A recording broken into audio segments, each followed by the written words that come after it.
নমস্কার বন্ধুরা, হিরাজ কিচেনে আপনাদের সকলকে অনেক অনেক স্বাগত জানিয়ে আজকে আবার একটি নতুন ভিডিও নিয়ে চলে আসলাম।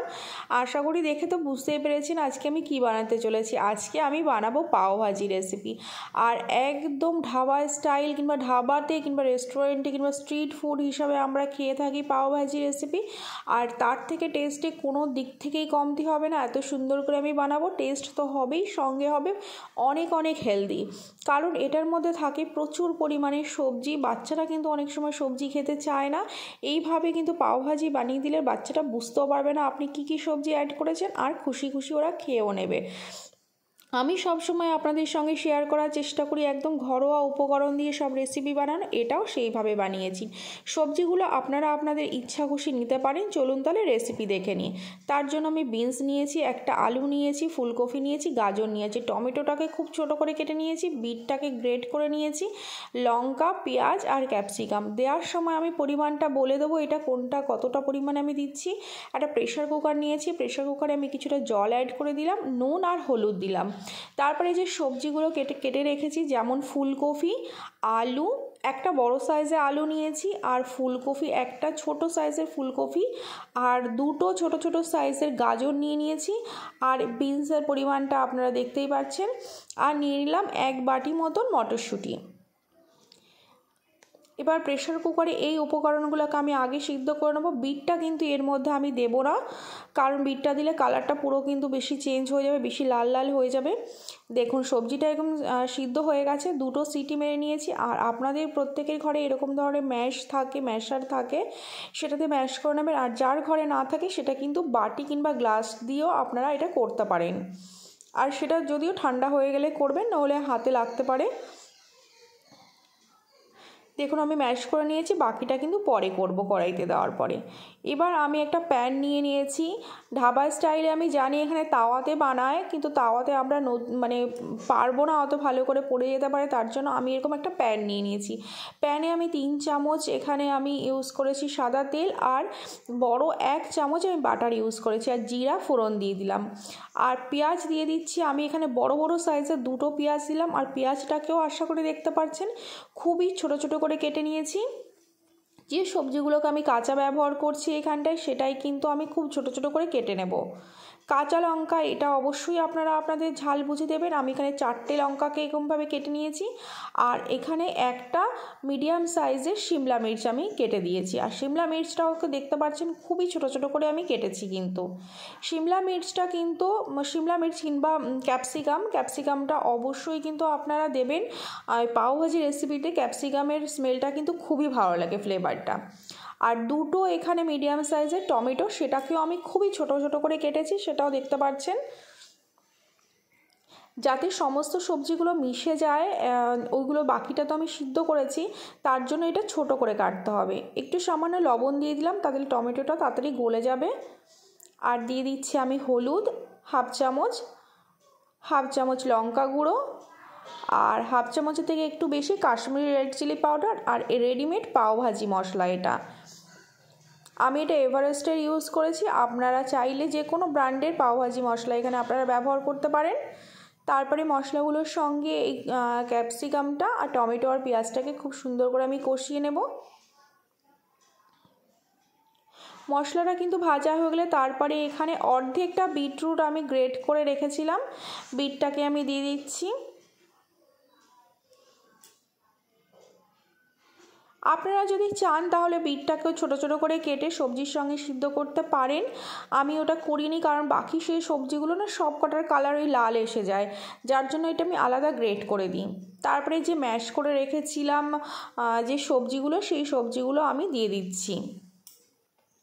রেসিপিটা কিন্তু খুবই সহজ, স্টেপ বাই স্টেপ দেখতে হবে, তাহলে কিন্তু আপনারাও এভাবে খুবই সহজে পাওভাজি বাড়িতেই বানিয়ে নিতে পারবেন। এটা কোনো কঠিন রেসিপি নয়, কিন্তু ছোট ছোট জিনিস একটু ফলো করার ব্যাপার আছে।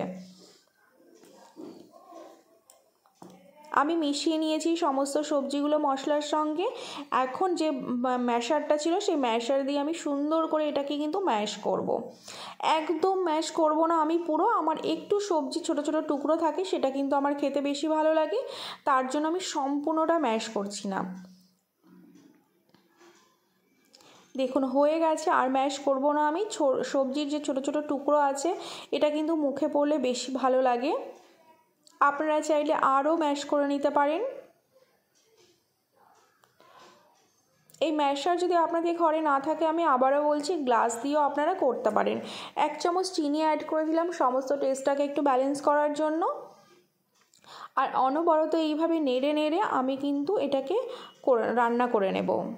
আর একটু সামান্য ঘন ঘন লাগছে, আপনারা যেরকম থিকনেস রাখতে চান সেইভাবে রাখতে পারেন, সামান্য একটু জল ব্যবহার করতে পারেন। আমি একটু জল ব্যবহার করলাম।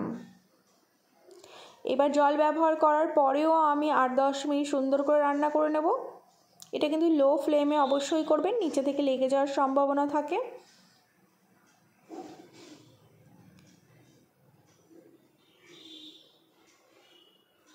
রেসিপিটা অনেক লম্বা হয়ে যাবে, তার জন্য আমি কিন্তু কেটে কেটে এটাকে দেখাচ্ছি আপনাদেরকে।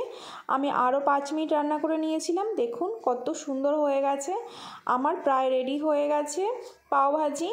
ভাজিটা যখন এরকম রান্না হয়ে যাবে, লাস্টে ওপর থেকে কিন্তু অর্ধেকটা লেবুর রস আপনারা দিয়ে দেবেন, তাহলে কিন্তু একটা চটপটা ফ্লেভার আসবে।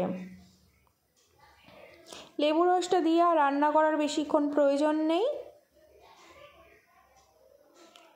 তাহলে আজকে আমাদের রেডি হয়ে গেল ভাজি। এবার ওপর থেকে ধনিয়া পাতা আমি ছড়িয়ে দিলাম। দেখুন কত সুন্দর লাগছে দেখতে। আর ওপর থেকে এক টুকরো আমি বাটার দিয়ে দেব। বাড়িতে রান্না করছি, একটু বাটারি তো বেশি দিতেই হয় টেস্টটাকে আরও বেশি ভালো করার জন্য। দেখুন কত সুন্দর লাগছে ভাজিটা। এবার আমি পাও নিয়ে নেব। এরকম পাও ইজিলি মার্কেটে পাওয়া যায়। এভাবে আমি পিসটা বের করে নিচ্ছি, আর মাঝখান থেকে না আমি চাকু দিয়ে একটু কেটে নেব। একদম রেস্টুরেন্ট স্টাইলের বানাচ্ছি, রেস্টুরেন্ট কিংবা ধাবা স্টাইলের, তো সেই ফ্লেভারটা দিতেই হবে। আর যারা রেস্টুরেন্ট কিংবা ধাবাতে বানায় তারা কি করে, যে কড়াইতে যে তাওয়াতেই তারা বানায় ভাজিটা, সেই তাওয়াতেই পাওটা সেঁকে। কিন্তু আমি তো তাওয়াতে বানাইনি, তার জন্য আমি একটা ফ্রাই প্যান নিয়ে নিয়েছি। ফ্রাই প্যানে একটু বাটার দিয়ে দিলাম আমি। বাটারটা সমস্ত প্যানে ভালো করে লাগিয়ে নেব। তারপরে ওপর থেকে ছড়িয়ে দেবো হালকা করে অল্প করে কেটে রাখা ধনিয়া পাতা, আর একটু সামান্য লঙ্কার গুঁড়ো, কাশ্মীরি লঙ্কার গুঁড়ো, আর দিয়ে দেবো 1 চামচ মতন যে ভাজিটা আমি রান্না করে রেখেছিলাম, যে সবজিটা। তারপরে সমস্তটাকে একসাথে মিশিয়ে, আর যে পাওটা আমি কেটে রেখেছিলাম, সেই পাওটাকে এইভাবে আমি সেঁকে নেব সবজিটার সঙ্গে। দেখুন কত সুন্দর লাগছে, একদম দোকানের মতো লাগছে তো। আর ওপর থেকে যেন পাওটাতে একটু গ্লেজি ভাব আসে, যার জন্য ওপর থেকে একটু বাটার আমি লাগিয়ে নিচ্ছি। তাহলে কিন্তু পাওয়ের ওপরটাও কিন্তু খুব সুন্দর গ্লেজি হয়, যেরকম আমরা আর কি দোকানে খাই। দেখুন কত সুন্দর লাগছে। এটা কিন্তু খেতে ভীষণ ভালো হয়েছিল। আপনারাও কিন্তু বাড়িতে বানাতে পারেন, আর আমাকে কিন্তু জানাতে ভুলবেন না রেসিপিটা আপনাদের কেমন লেগেছে। চলুন তাহলে আমি সার্ভ করি। এটা সার্ভ করার জন্য আমি কাঁচা পেঁয়াজ আর একটু লঙ্কা আর এক টুকরো লেবু নিয়েছি, আর নিয়ে নেব ভাজি, আর ওইভাবে সুন্দর করে সেঁকে রাখা পাওটা। যদি আমার রেসিপিটা আপনাদের ভালো লেগে থাকে, লাইক করতে কিন্তু একদম ভুলবেন না। আর আমার চ্যানেলটিতে যারা নতুন এসেছেন তারা অবশ্যই আমার চ্যানেলটিকে সাবস্ক্রাইব করে পাশে থাকা বেল বাটনটি অবশ্যই প্রেস করে দেবেন, তাহলে যখনই আমি নতুন ভিডিও পোস্ট করব আপনাদের কাছে নোটিফিকেশান চলে যাবে। নমস্কার, সুস্থ থাকবেন, ভালো থাকবেন।